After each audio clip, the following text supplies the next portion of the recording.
Today, you're going to get to know your watercolor set. So you might have a bigger set like this. You might have a set like this that you got from me. You might have a set like this. You might have a smaller set like this.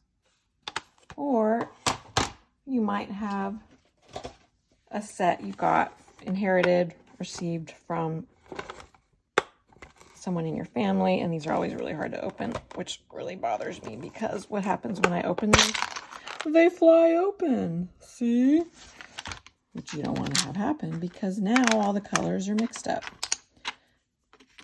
The purpose of what we're doing today is we're going to create a kind of like a little setup of our colors so we know where they're located in our watercolor sets. Okay, this is an example from this one. And I realized as I was creating this one, and I know some of you have this, there's some colors missing. The old sets had blue-violet, and the new sets like this one do not. So, but that's not a problem. You can always make them. That's the great thing about watercolors is you can mix the colors. Okay, so yeah, you might have one of these and you might not want to close it like I just did again because they're so hard to open.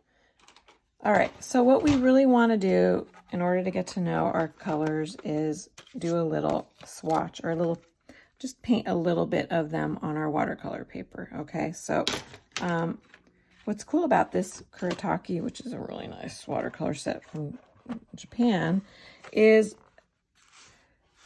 they already have that built in for you. So you can just paint in each section the color that corresponds with the colors that are written down here. Okay. Now this is, I know not everyone's going to have this, but if you do have it, know that that is available in your watercolor set. Okay, so most of us have colors like this, okay, or like this. Okay, so what you're going to need to do this project today is you're going to need your watercolor set, a brush, your water, a Sharpie, preferably a really fine-tipped one like this one's got, a ruler, pencil, and something to protect your table like this piece of paper I'm using. If you don't have something like this, you can use newspaper, or you can cut up a cereal box, open it up, and lay it down on the table and use that to protect your table. Also, make sure that your computer is stacked on some books. So if you do spill the water, like my cat has spilled water before, he's come up here and done that on me. Not fun. My computer was away and safe or up high on some books, so the water didn't ruin it. Okay, so definitely make sure your computer is on a higher level than the table with some books underneath. Okay, so I'm going to do this example again just because I know a lot of you have it. If you have this one or a bigger one like this, obviously it's going to take you longer to do, to paint out all your colors and make your swatches, and that's fine. What's nice about this one is you do have a lot of options, okay? All right, so you're going to need a piece of paper that is a good size. This one's a little big for this palette. I actually realized I want to make one that's smaller, and then I can actually put it in, when it's dry, obviously, put it in the watercolor set and keep it there and use it as a reference, okay? So I would recommend kind of measuring out the size of your, the length and the width of your set and cutting the paper to fit inside, okay? All right, now that might be a little more challenging with this one because that's a really big piece of watercolor paper. You just do the best you can and work with what you have. All right, so I'm going to go ahead and I'm going to just set up paint these little swatches on this little paper. Really important. Let's talk about brush etiquette. I cannot stress the importance of taking good care of your brushes. All right, I am not impressed with these brushes that were in this palette. Ugh, these are not great because they don't have a nice point to them. Okay, I think it helps a little when you make them wet, but they're not great. Okay, if you can get another brush, that would be really nice for you. I'm going to use this brush. Okay, so when you're working and you're watercoloring, you don't want to leave your brush in the water like this. What's going to happen is a minute or two might not make a difference, but if it's in there for longer, your brush will start to bend and it will lose its form. See, this is really nice. See how pointed the brush is? So you want to keep that. Don't store your brush in the cup or the glass upside down. All right. You can store it in here in the reservoir, or you can put it upright like this. Okay. When you're storing your brush or brushes. All right, so let's start. Now you can look at this palette and go, well, I'm not sure what color is that? Okay, that's why we're doing this, because you could kind of say that's blue. You could say that's violet. You could say that's black. All right, so this is why we want to make a little reference paper for us so we know what we're doing. So what I'm going to do is I'm just going to start making my little swatch. They're called swatches, okay? And make sure you clean your brush between each color because you don't want to ruin your paints, right? And if you have to go and get fresh water, do that. And I'm going to leave a little space and I'm going to make the red. Okay, notice how I'm leaving a little bit of space because when we write down the names of the colors, we want to have room to write down the names. Okay, with new watercolors, you want to add some water into these just to get the water kind of lifting up the pigment, all right? Okay. So what color is that? That's not orange. Or is it? I guess we have to compare. That's the great thing, is you really have to compare your colors once they're all down and you look at them. And then you use a color wheel to help you. Okay.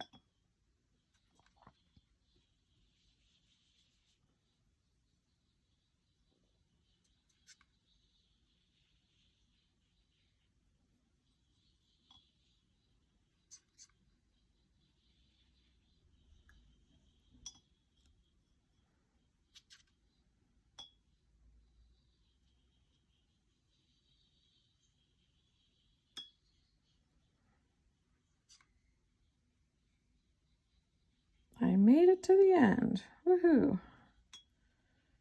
Yeah, if you're concerned about running out of space, you can always kind of divide up your paper a little bit into sections so you don't run out of room at the end. I'm not going to do the white because my water's not very clean and the white gets very easily contaminated. Now that color is, what is that color? Not sure. Let's find out. Okay, violet. Now here you're going to see these colors are the same. Ah, what? In my old palette, this would have been blue violet or indigo. That stinks. Okay.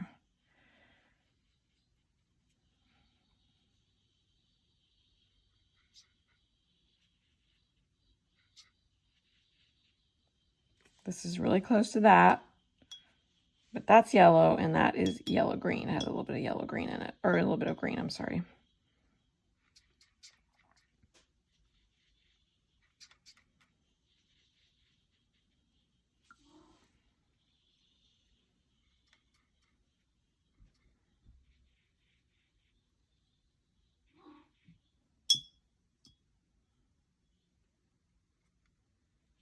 Okay, these are very close. Oh, well. Okay. All right. So you should wait to start writing down everything. You want to wait till everything dries, but I'm just going to try to do it while it's still wet. So I'm going to have to kind of think about this. This is a little challenging, okay? Especially if you kind of forgot your primary and secondary and tertiary colors, which actually we are going to do in a minute. So I'm going to go ahead and write these down. You can do this with me if you have this set, or you can wait and do your watercolor, do your color wheel first with watercolors. We're going to do that in a minute, okay? So I'm just going to really quickly write this down. This is black, red, orange,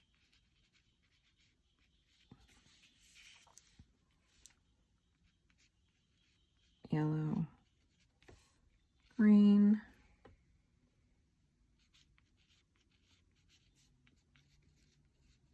blue. This is red violet. You might know it as magenta.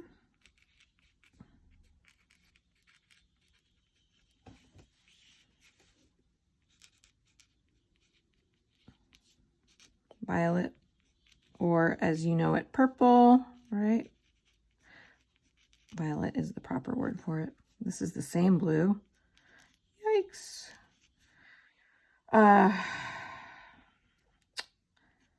I guess this is yellow green. This would be a tertiary color. So any of the colors that have two names in them and the dash are tertiary colors. So we're going to review that in a minute.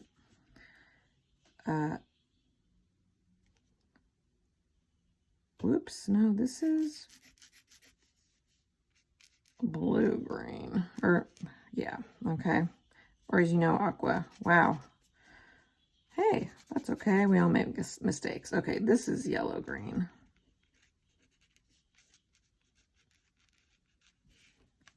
Yellow-orange.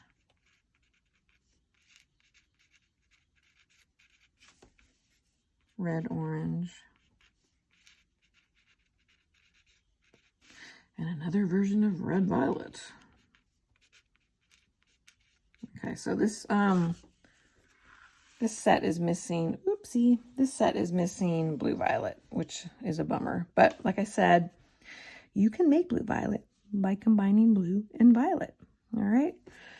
So I'm going to put this aside, and I'm going to actually add a little more orange to my orange. There, that looks more like orange. I want to differentiate more between the orange and the yellow orange.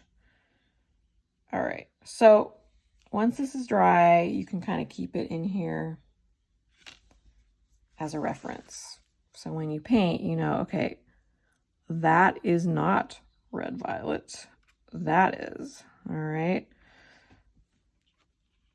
And another thing you could do, like I did this with my old set, if I can find it, right here. But this is kind of hard to write, is I wrote down the names of the colors here, okay? If you don't want to write all the whole name, you could just do B for black, R for red, O for orange. And then for the tertiary colors, you could do R-V, R-O, right? Y-O, and so on and so forth. Okay, I think it is really helpful to have that in there. I like to do that. You can take these out and write them. I think you can do that with these too. Yeah, make your life easier. Okay. All right, so now let's talk about the color wheel. All right, when you turn in your work today on Canvas, I'm going to want to see a picture of your watercolor set, a picture of your reference sheet for colors. This is your reference sheet right here. And then I also want to see a little mini color wheel, which we're going to do right now with our watercolors. So I'm going to put this aside to dry. Okay, so don't go too small on your paper for the color wheel. I started doing one like this and I realized this is not enough room for me. Okay, I'm going to run out of room. So I'm going to go bigger. Okay, and if you have paper from me, you can use one of these sizes. This is a good size. All right, and you have plenty. You should have about 8 to 10 pieces of paper, so that should be enough. And the best thing about this is if you need more paper, I can put it in the mail free and send you more. All right, so I do not recommend making this in Sharpie because you can't erase it. All right, so we're going to kind of create a really simplified setup for the color wheel. And this is what you're going to do. You're going to get your ruler or straight edge. If you don't have a ruler available, you can use the edge of a watercolor paper. All right, that would work really well. Okay, I think I'm just going to do that. And you're just going to start, kind of find the center and draw a straight line down the middle, like that, a vertical line, right? And then you're going to mark where the center is of that, the center, and then draw a straight line across.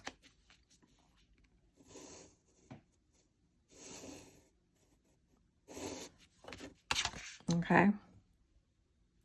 Now we need 3 more lines in each of these sections. Okay. So if it's not perfect, don't stress out.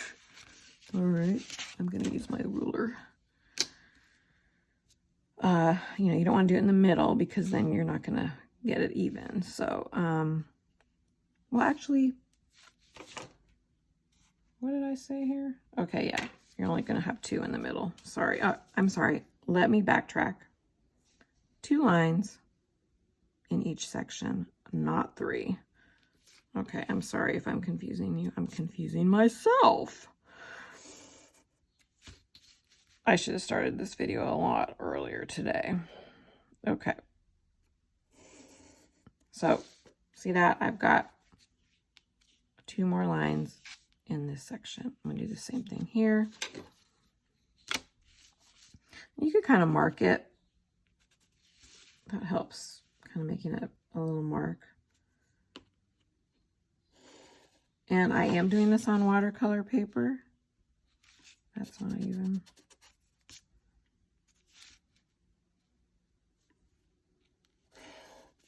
Okay, I'm right about here and right about there, so I'm kind of eyeballing it.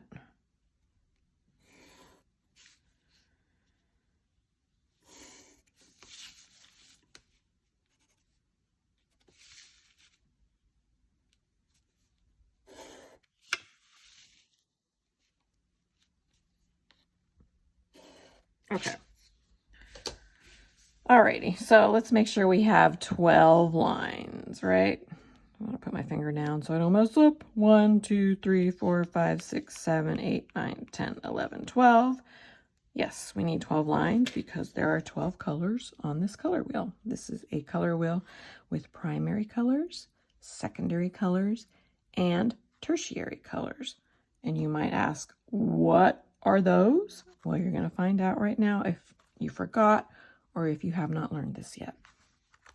Okay, so let's start with the primary colors. What's cool about the primary colors is they make all of the colors on this color wheel. All right, so we're going to put red at the top. And I am going to do this now in Sharpie. I don't recommend you do this in Sharpie, but I want you to be able to see it. You cannot erase Sharpie. Red. So red is a primary color, right?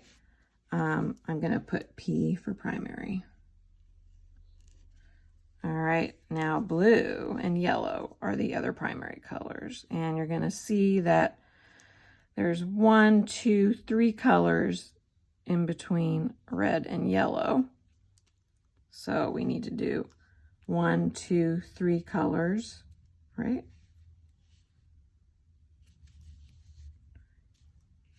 3 colors. So 1, 2, 3 lines, and then hop over here, and this is going to be yellow. And I'm going to do a P for primary. All right, and then I got to hop over again. 1, 2, 3. And this is where the blue will go.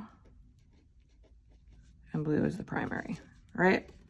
So you should have 1, 2, 3, 1, 2, 3, 1, 2, 3. 3 lines in between those primary colors. All right. Okay, and you can always pause the video and take your time with this. All right, so let's move on now to the secondary colors. So the primary colors make the secondary colors, all right? So that's really cool. So red plus yellow equals orange, all right? Well, it would help if I spelled it correctly. This is why you don't use a Sharpie, all right? So primary, primary, secondary, right? Blue plus yellow is green. So you could mix blue and yellow and make green. You can mix red and yellow and make orange. And then we have one more. We have red plus a blue equals violet, or as you know it, purple. Purple. Did I spell that right? Yes. Okay. So these are all the primaries, and these primaries make these secondaries. So this is what we're going to do next. All right. Let's make sure we put these in the right spot. This is why we have this color wheel here. Okay, so we know that red and yellow make orange. So it's not going to go here. It's not going to go there, because this is where our tertiary colors are going to come in, and we'll talk about those in a minute. So we got to hop over one from yellow. And right here is where we're going to put orange, because yellow and red make orange. All right, and I'm going to put S for secondary. Okay, so we have a line in between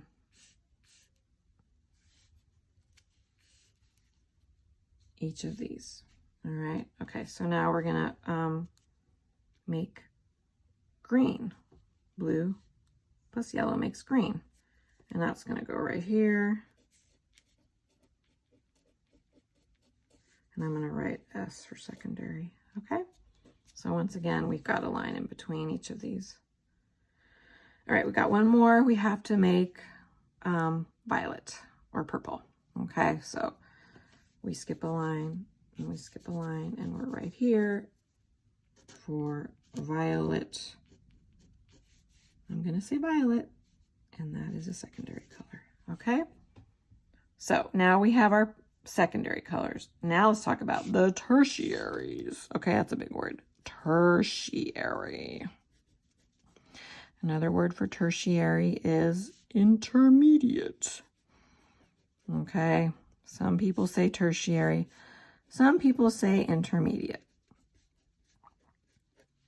All right, so you can guess that the tertiary or intermediate colors are going to go in between each of these colors. All right, so there's lots of tertiary colors. We got 1, 2, 3, 4, 5, 6. Okay, now the cool thing about tertiary colors is they're made from the colors on each side of them.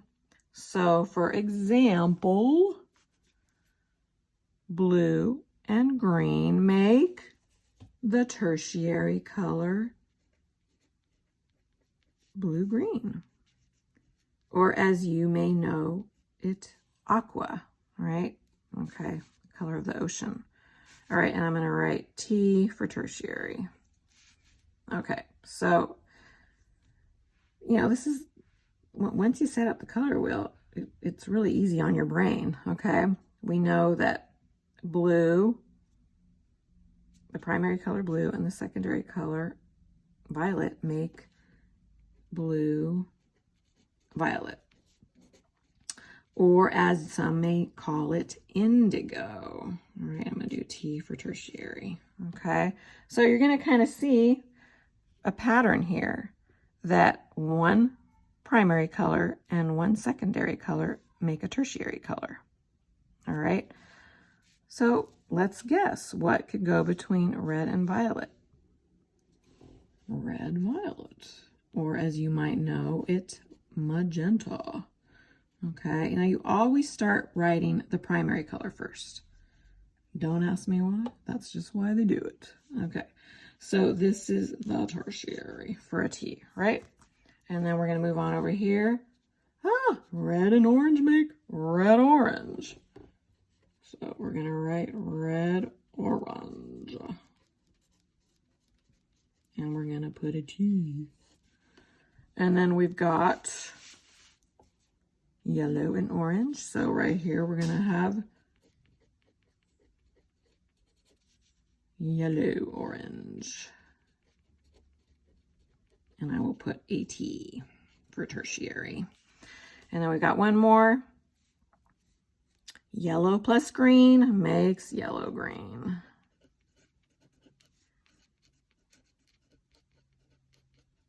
Okay, and there we'll do a T for tertiary.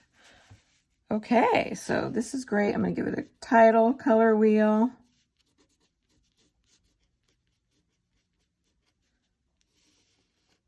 All right, so now we get to paint, and it's not going to be anything fancy. We're just going to play around a little, okay? All right, you might want to have this near you as well, right, to help you out, okay?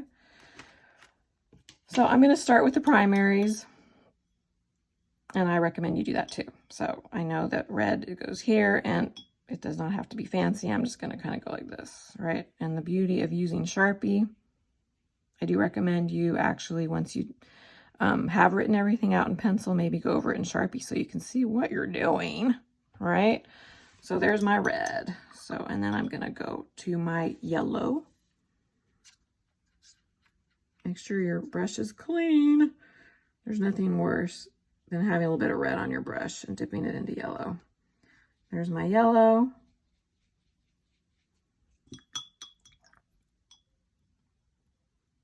Now I'm going to do blue. Now this blue in this palette or set is a little light, okay? Regular blue is a little darker. Okay, I don't want to make it too dark. I want to be able to read what I wrote. Okay. So yeah, I feel like this blue is a little on the light side. That's fine. All right, so we got our primaries. Now let's move on to the secondaries. Orange. I established that this was the orange, even though it seems more yellowy orange to me, but oh, that's okay. All right, and then I have green.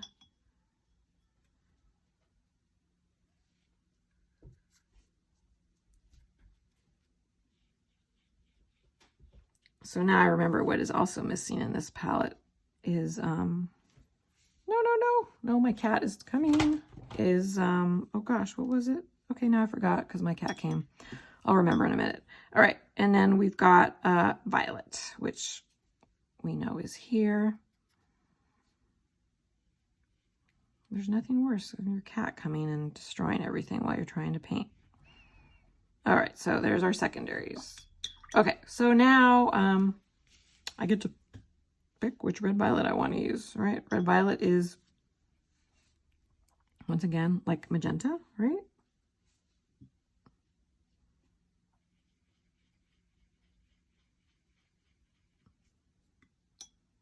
Red orange is this one.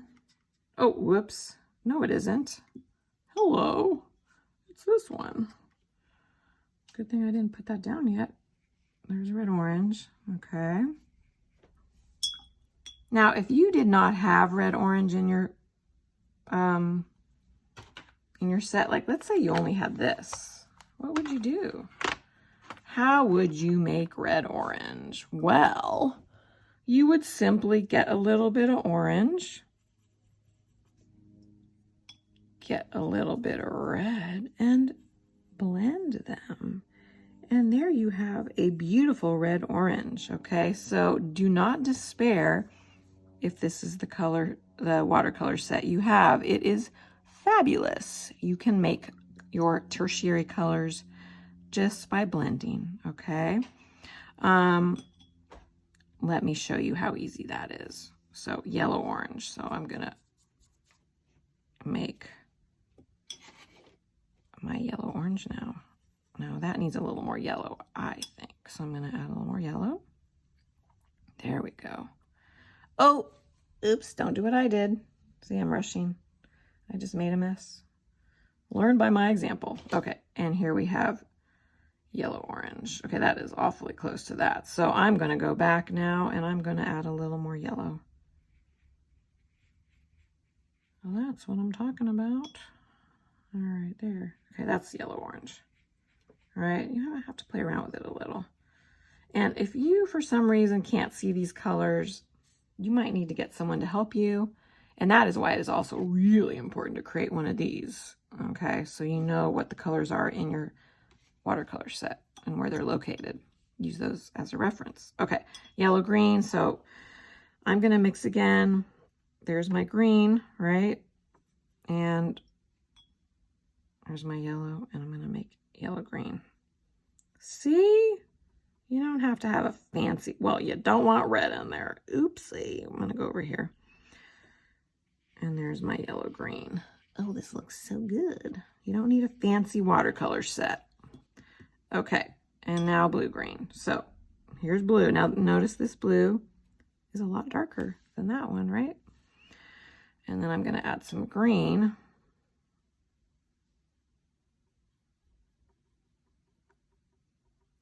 To get my blue green.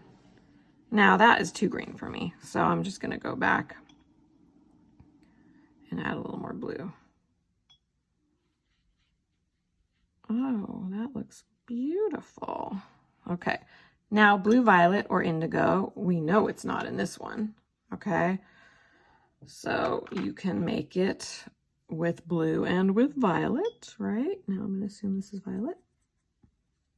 It is, but there's some weird color in it. Let's go over here and do this. There we go. There's the violet. And there's the blue. And I'm going to make indigo. Now that needs a little more violet. So I'm going to go back and add a little more violet. That is more indigo. There we go. Okay, so now I've got my blue violet. Okay.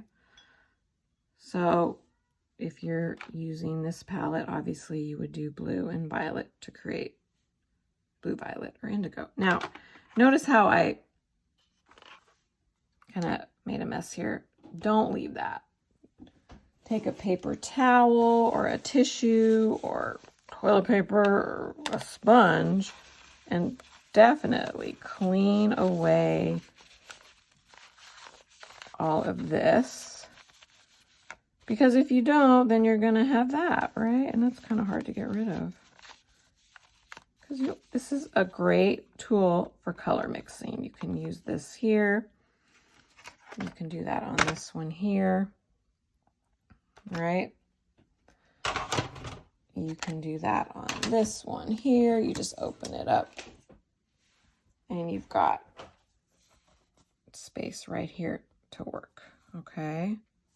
All right, so let's review what you need to turn in. You need to take a picture, preferably do it like this, like I am right now, of your watercolor set, your reference paper with the names of the colors. Do as best as you can. If you're not sure, maybe do it in pencil first and have me look at it and help you with it, okay? And then, of course, you need to take a picture of your color wheel. I don't know if you can take a picture of it all at once, If you can, great. Go for it. All right, I just need to be able to see it. And I need to be able to read your writing, okay? That is why I recommend using Sharpie. Okay, so thanks for watching. I hope you have fun learning about the colors in your watercolor set.